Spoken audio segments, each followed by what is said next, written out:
레위기 4장 13절에서 21절.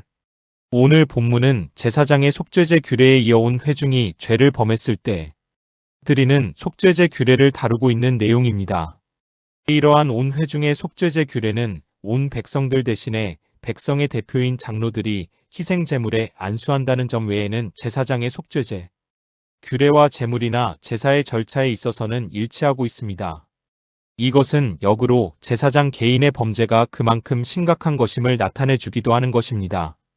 또한 본문은 개인의 죄만이 아니라 공동체 전체의 죄 구조적이고 공적이며 대표적인 죄에 대해 하나님이 어떻게 다루시는지를 보여주는 것입니다. 하나님은 자신의 거룩하신 임재 가운데 거하는 백성의 죄를 결코 가볍게 여기지 않으시지만 동시에 대표자를 통해 공동체를 용서하시고 회복시키시는 은혜의 길을 여시고 계시는 것입니다. 한편 본문에서는 수송아지의 기름은 제단 위에 불사르지만 나머지 고기, 가죽 내장은 진 밖에 정한 곳으로 가져다가 나무 위에 불사르라고 명령합니다. 이것은 죄를 짊어진 제물이 거룩한 진에서 쫓겨나 수치와 불결함의 자리에서 철저히 제거되는 모습을 보여주는 것입니다.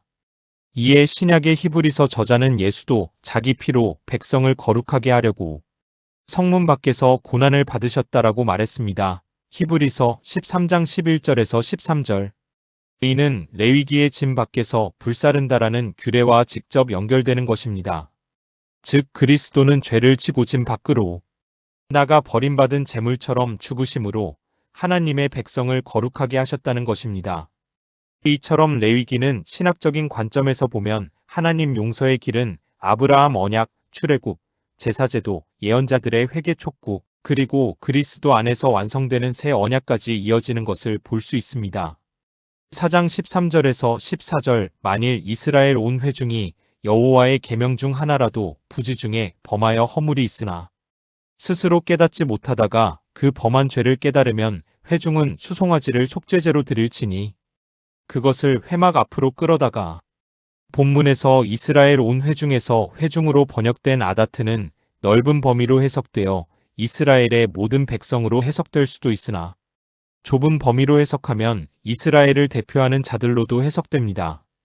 따라서 본문은 이스라엘 백성의 대표들이 하나님의 뜻과 어긋나는 잘못된 결정을 하거나 집단으로 죄를 범하는 행위를 하였을 때를 가정한 것으로 보아야 할 것입니다.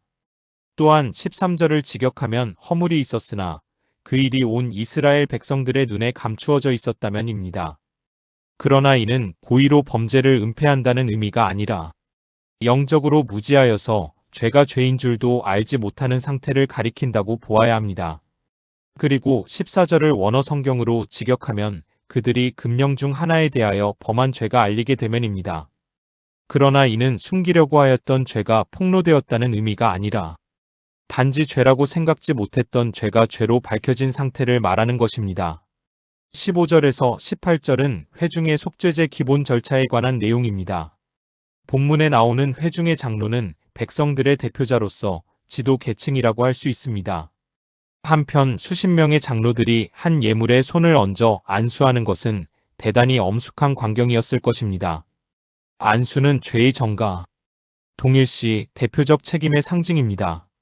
그러므로 장로들의 안수는 이 송아지가 우리의 온 회중을 대신해 죽습니다라는 신앙 고백이자 우리가 이 죄에 대해 책임을 인정합니다라는 회개의 표시입니다. 또한 16장 21절에서 보면 안수는 기도를 동반했다고 합니다. 따라서 장로들이 이스라엘 온 회중의 죄를 위해 기도하는 소리는 장막 밖에 서 있는 모든 백성의 귀에 크게 들렸을 것입니다. 이처럼 이스라엘을 대표하는 장로들이 손을 모아 한 마리의 수송아지에 의지하며 기도할 때 하나님께서 그 기도에 귀 기울이셨듯이 하나님 백성의 공동체가 힘을 모아 기도하는 것은 그만큼 중요하다고 본문은 암시하고 있다고 볼 수 있습니다. 또한 본문은 이스라엘 온 회중이 범한 죄는 결코 가볍게 취급할 수 없었으므로 대제사장이 직접 속죄제사를 주관한다고 말하고 있습니다. 아마도 피를 들고 회막으로 들어가는 대제사장의 뒤를 장로들이 보고 있으며 백성들은 밖에서 기다리고 있는 모습이 매우 엄숙했을 것입니다. 또한 대제사장은 그 피를 회막 안으로 가지고 들어가 여호와 앞 곧 지성소 휘장 앞에 7번 뿌립니다. 또 향단불에 바르고 나머지 피는 번제단 밑에 쏟습니다. 이 행위는 죄 문제의 핵심이 하나님의 임재 앞에서 해결되어야 함을 보여주는 것입니다. 죄는 성소를 오염시킵니다. 따라서 죄를 통한 성소의 오염은 하나님과의 단절을 의미합니다. 그러므로 속죄제를 드릴 때 피를 뿌리는 것은 성전 정화와 관계가 있는 것입니다. 번제와 화목제의 경우 피를 제단벽에 뿌렸다면 속죄제의 경우는 죄를 범한 자가 성전에 미치는 영향력에 따라 피를 뿌리는 장소가 달라지는 것입니다. 왜냐하면 그가 성전 안에서 들어갈 수 있는 범위가 달랐기 때문에 오염되는 장소도 다르기 때문입니다. 19절에서 21절은 회중의 속죄제 마무리 절차와 속죄 제물의 뒤처리 방법에 관한 내용입니다. 19절은 원어 그대로 번역하면 그 단번제단으로 가서 향이 피어오르게 하라입니다. 이는 번제단에 제물의 모든 기름을 빠짐없이 태워 바치므로 그 연기를 하나님께 기쁘게 받아들이도록 하라는 의미를 가지는 것입니다. 이처럼 본문은 수송아지의 기름은 제단 위에 불사르지만 나머지 고기, 가죽 내장은 진 밖에 정한 곳으로 가져다가 나무 위에 불사르라고 명령합니다. 이는 죄가 공동체 밖으로 철저히 제거되어야 함을 상징하는 것입니다.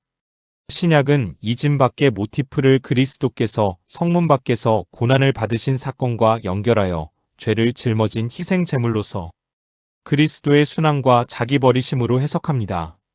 따라서 진 밖에서 불사름은 죄의 철저한 처리와 동시에 교회가 그리스도를 따라 진 밖의 고난과 수치의 자리에 동참하도록 부르시는 신학적 상징으로 볼 수 있습니다. 제사장을 비롯해 온회중은 구약시대의 하나님의 일꾼들과 백성들을 대표하는 사람들입니다.